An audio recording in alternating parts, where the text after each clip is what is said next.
Yeah, Vidya, we're live. Welcome to Cyber Talk with Cyber GRC. In today's episode, we are diving into how third party risk management, that is TPRM, plays a crucial role in protecting data privacy and data security across modern digital ecosystem. Joining us in Love Johar sir, ISO 27001 and 27701 and 42001 lead implementer to explain how behind the secure vendor ecosystem. So let's begin with our first question is what exactly is TPRM and why does it matters for privacy and security? Yeah, it's a very good question to begin with, actually. So, for anybody who is watching, TPRM, third party risk management, is basically, first of all, identifying what all vendors do you have, right? Listing down all the vendors, okay? Creating a vendor inventory, then assessing them and monitoring them, okay? And making sure that any of the risk which are arising of these vendors, okay, within the organizations, uh, you know are taken care of properly. This is called third party risk management. So why is it so important in nowadays? Okay, because these vendors are processing our data, okay. These vendors are basically, processing our personal data, our confidential data. So that is why these vendors, these third party suppliers, are really important, okay. Because in case of any data breach, even on the vendor side, as an organization we are accountable, they are not accountable, okay. So that is as per GDPR, that is as per DPDP act also. If you are giving outsourcing some work, and that work involves personal data or any sort of confidential data, and if tomorrow any data breach happens, so your organization is liable, the vendor is not liable, okay. So that is where you need to ensure that, the vendors, the third party risk management is taken care of properly. Vendors have proper access controls, vendor have proper privacy related controls and security related controls. And yeah, that is why third party risk management is really important in 2025. And Vidya, you'll see that it will gain more and more traction in 2026 as we move ahead. Yes. Okay.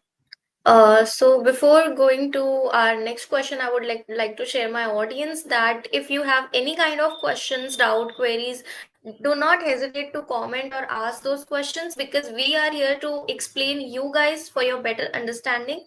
So yeah, and let's start with our next question. How does TPRM support data privacy compliance like GDPR or DPDP? So these are different compliances for, personal data for maintaining privacy, which are GDPR and DPDP, right? So what TPRM does basically, if your TPRM is mature enough, then you will basically perform data protection impact analysis, okay, which is also called as data privacy, DPI, okay. So data processing agreement should be made, okay. Privacy impact assessment should be done. Contractual clauses have to be laid out for each vendor, okay. If you are doing all these things, okay, this ensures that the third party that is handling your personal data are having the necessary controls in place, okay. You need to make sure that whatever data that you are giving to the third parties are only for the defined purpose, and the retention periods are properly limited by the third parties, okay. And in case of any breach, the breaches are being reported to the organization also, okay. So all these things, Vidya, we need to take care of, okay, when we talk about the ISO 27701, GDPR or DPDP. The objective is basically the same. They basically want to make sure that the personal data remains Yeah. within the boundaries of the organization itself, and it should not be moved to anyone who is unauthorized for, accessing that data. That is the whole premise.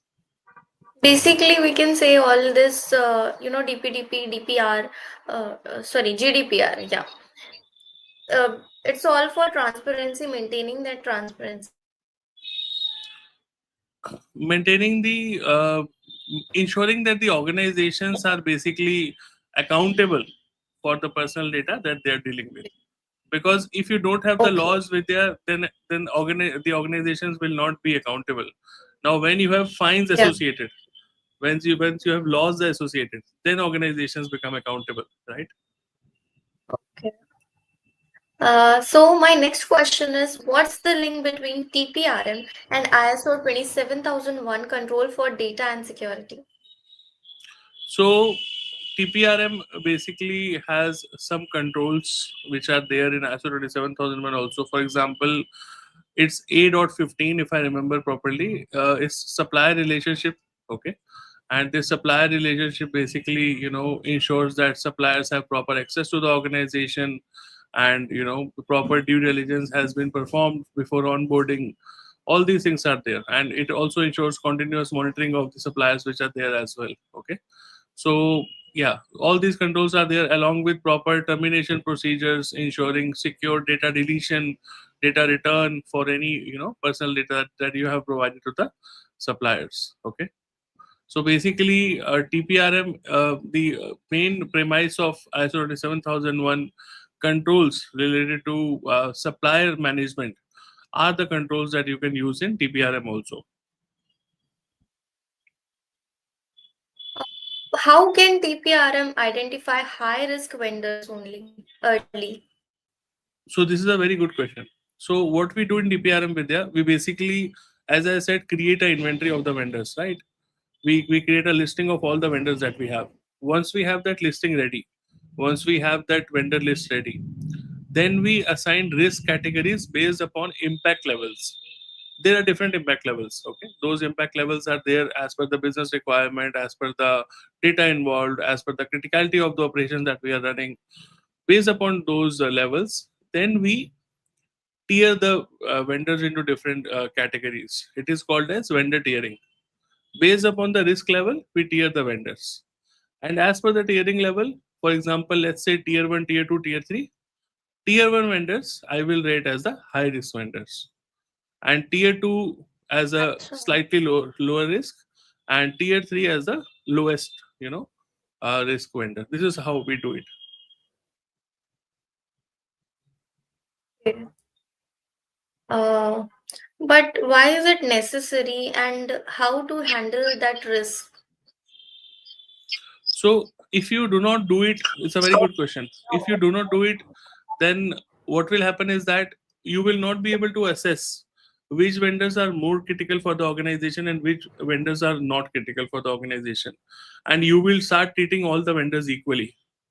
But tell me one thing, a vendor that is providing you a cab service and another vendor that is actually processing your personal data, can both of the vendors be treated equally? No, Hmm. because their functions are different. The data that they're accessing is different, right? The type of operation that they're running, criticality of the operation is different, right? That is where vendor tiering is very important. These basics are really important. Some basic things also hold a big thing. Okay, we have a question. Deepak is asking, sir, can you please explain if any vendor want to overrule any policy of organization, then how to go about it? See, this is a very interesting question, Deepak, and I get this question very often in the sessions also that we conduct at Cyber GRC. So, see, if a vendor is not happy with any policy of the organization, or if the vendor is not happy with any of the recent amendments in any of the policy of the organization, or if the vendor is not happy with any of the particular rules of the organization, the vendor can definitely get in touch with the organization and seek some clarification for the same. However, if you want to overrule any policy of the organization, I believe as a vendor you will not be able to do that, because at the end of the day the organization is giving you work.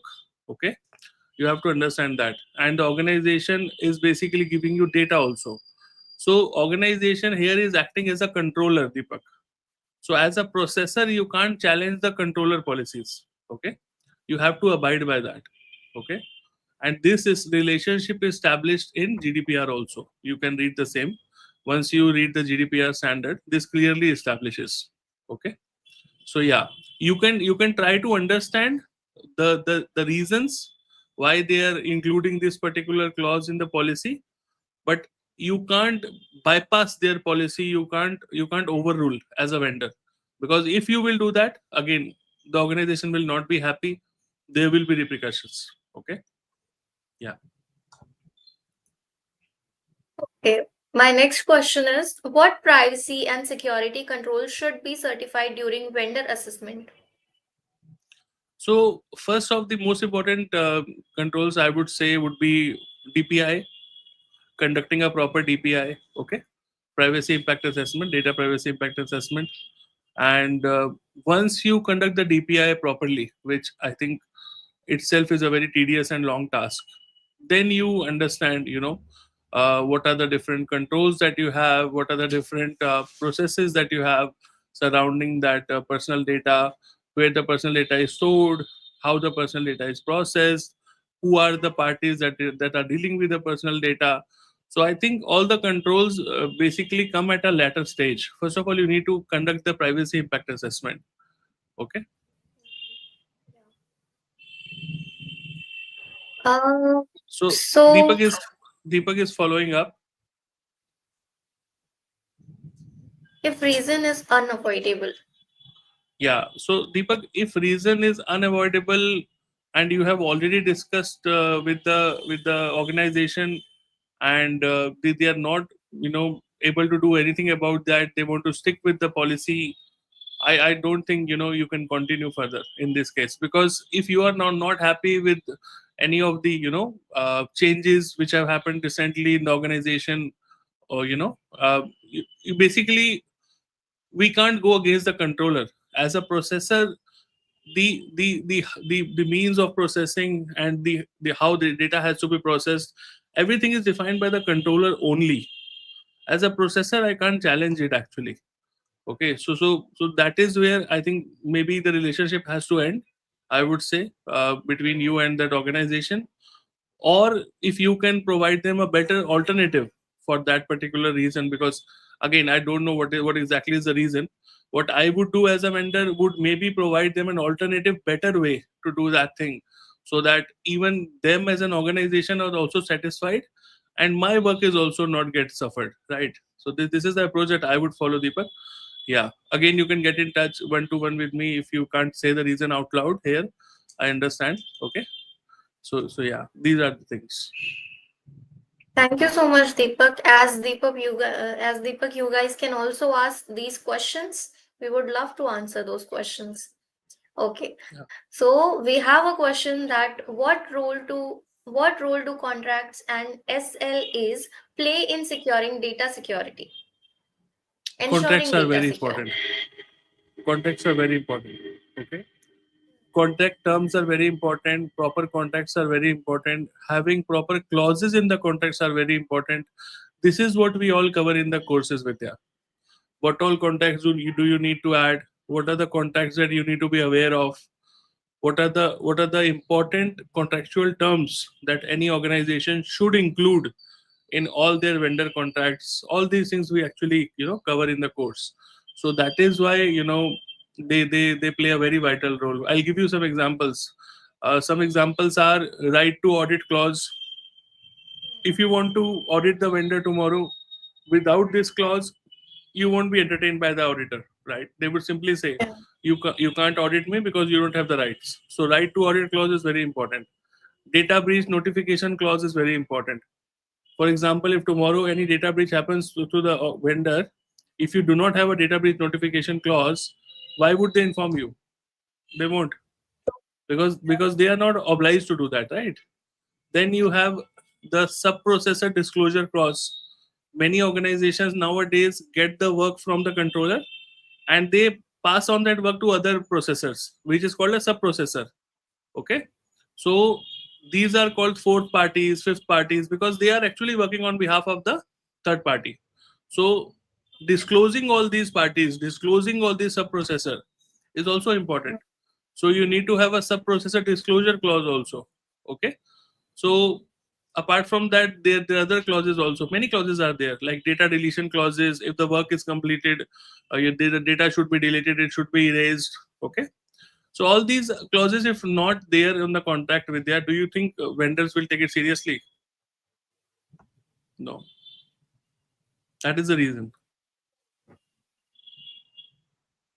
So, as you mentioned that you already covered this in your sessions, your batch that you takes, how will you cover this topic there? Before that, we have a question, Vidya. Go ahead. Deepak is asking, sir, if there's any guide available for TPRM which can be referred or one should go through it while dealing third parties. So, Deepak, I have studied TPRM for last 10 years. I have worked myself in vendor risk management, and through that experience, I have actually designed this course myself. Okay, I covered the entire vendor's life cycle in this course, which I take at Cyber GRC, and this course is completely designed 100% by me.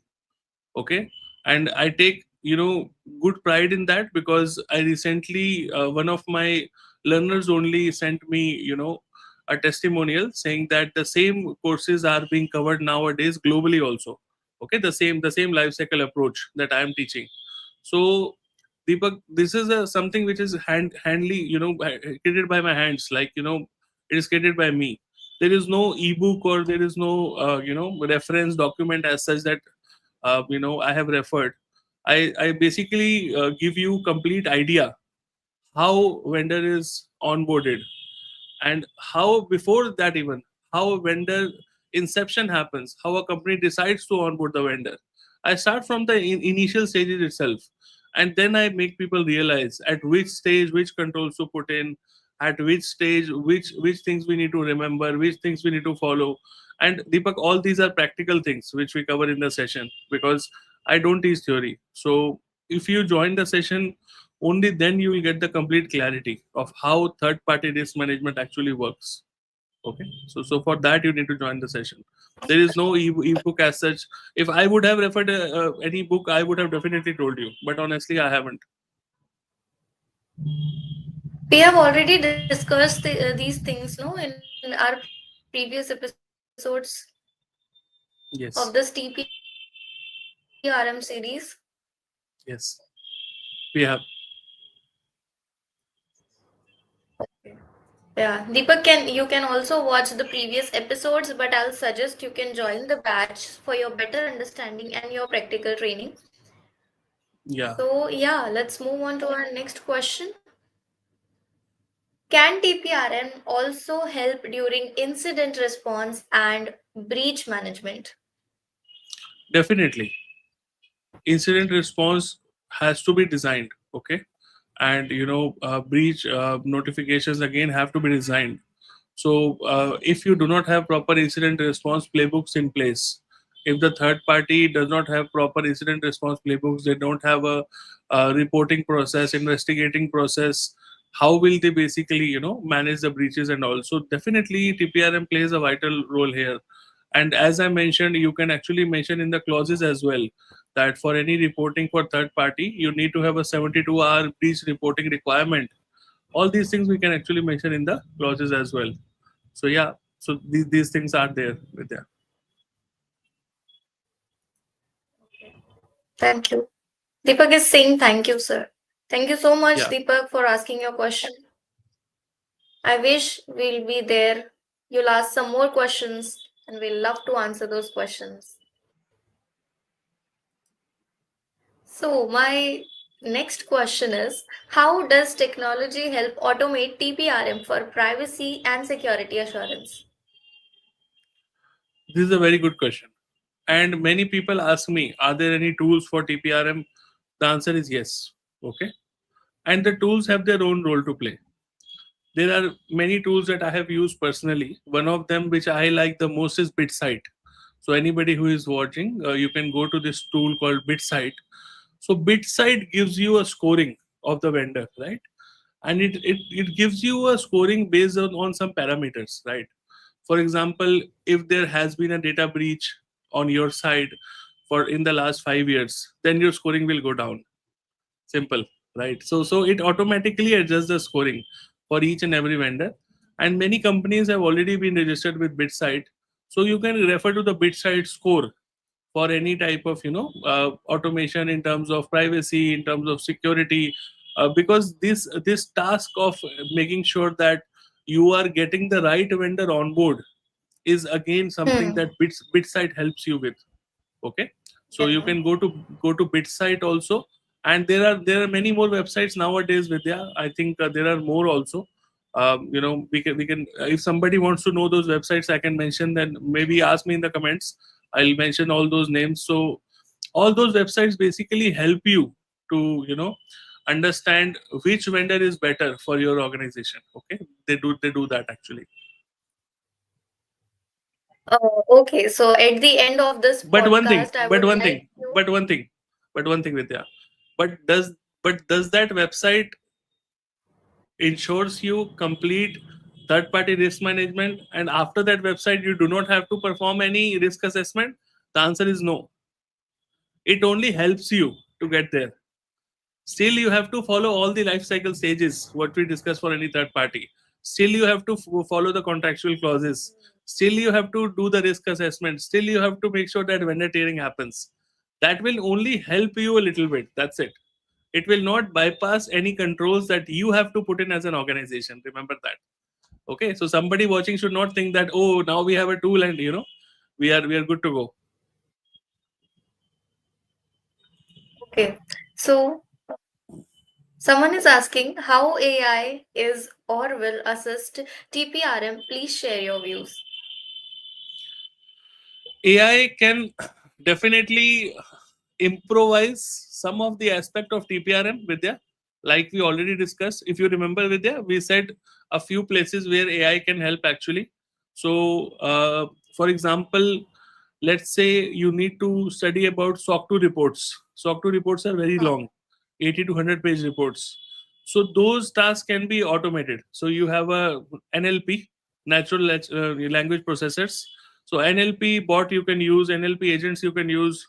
Those NLP bots can read that complete contract in like milliseconds, because that is their job, right? And they can give you the findings immediately. That is one area. Similarly, there are many other areas where you can use the AI and automation aspect, but at the end of the day, the whole process can't be automated. Remember that, because somewhere down the line you need to have human in the loop. That is really important, especially for a third party risk management perspective, because if AI has taken a wrong decision, remember that your whole organization will be into trouble. So AI will never be So, able to yeah, so because AI will never be able to replace the whole life cycle. But yes, some aspects like reading a SOC 2 report, or maybe performing a continuous risk assessment, like uh, recursively, because that takes a lot of time. That can be again automated through a AI system. But at the end of the day, somebody has to again reanalyze those risks also, whether the results provided by AI are correct or not. At a timely interval, you have to check that. You can't solely rely on AI. Not from where I see, because I know a lot of risk related to AI also, which I see at a day to day level. So I don't think at right now we are at that stage actually. But good question, yes. we'll be covering we'll be covering an episode of AI just dedicated to AI series. Will we in future? In terms of dedicated to what, Vidya, for example? For how AI, like he asked right now, Oh, how how AI will can be used AI, for TPRM. Okay, okay. Yeah, not we only can do for that. TPRM, basically for Okay. everything. For everything. See, that is what I'm saying, Vidya. Currently, the pace that we are progressing with the AI, people see a lot of these ads, these bots and coming, all these things are roaming around. But at the end of the day, when you understand ISO 42001, when you do the practical implementation, and when you do the impact assessment, trust me, there still are n number of risks which are there related to AI, which still have to be controlled. It's not that easy. I guess audience is interested to know more about it. And if you guys are, so do comment and we'll do that, we'll do cover that episode jaldi se jaldi. So do comments and let us know if you guys are interested. And yeah, so my final question is, organization to the people who are starting their TPRM journey. So if you are starting your TPRM journey and you know where to begin with, first of all, create a vendor inventory. Okay, create a listing of all the vendors, then perform a vendor tiering. Okay, and before that also, I would say you allocate a budget to the entire TPRM process, because without budget, without resources, without controls in place, nothing can be done, right? So organizations now have to start thinking about allocating some budget towards TPRM in terms of implementation of the controls, in terms of implementation of the resources, in terms of implementation of the the framework itself within the organization. See, without money nothing happens, we know that, right? So that is where you need to start with. You now have to think about what all as an organization can you do for managing your third parties. Okay, especially if you are a small organization, you only have a few vendors, I don't think there is a lot of risk there. Like, if you have just started, you're just a startup, right? But however, if you are an established organization and you have hundreds of vendors and you do not have a TPRM process, trust me, you are sitting on a time bomb. Anything can happen anytime then.